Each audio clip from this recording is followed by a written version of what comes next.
malalaman mo kung ikaw ay patay na sa harap ng Diyos, sisiyasatin mo yung sarili mo kung nasa pananampalataya ka pa.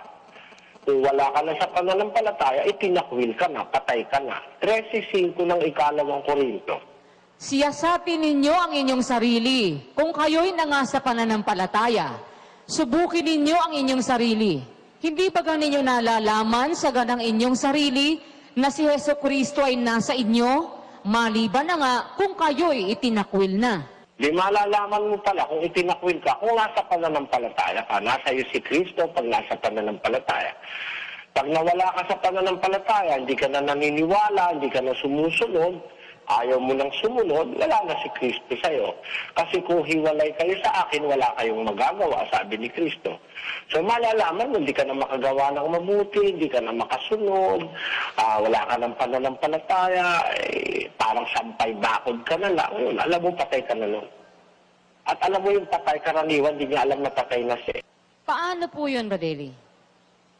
Ang inuutusan niyang magsiyasat sa sarili, yung buhay. Pero yung patay, wala na siyang capacity, malaman niya pang patay siya. Basta patay na siya. Yung kaya sabi siya sa atin yun yung sarili. Tapos, malibang kung kayo itinakwil na. Pag itinakwil ka na, kahit ano pa siyasat ang gawin mo, di mo na alam eh. Opo, kasi patay na. Naintindihan mo?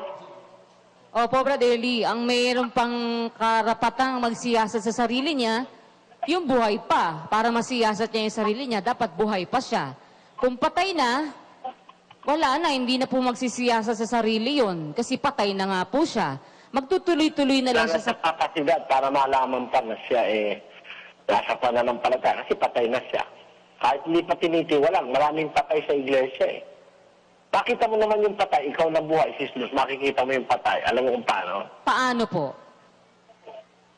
Hindi umaawit. Hindi kasamang nakikinig. Opo. Hindi ba? Hindi kasamang tumutupad. Mga patay yun. Opo. Yun. Naliwanag naman yun. Hindi naman mahirap intindihin yun eh. Ang buhay, gumagawa yung buhay eh. Ang buhay na nasa inyo ay gumagawa. Sabi ng Biblia. Kaya, alam mo, pagpatay na, hindi na gumagawa. Wala nang gawa pagpatay ka na.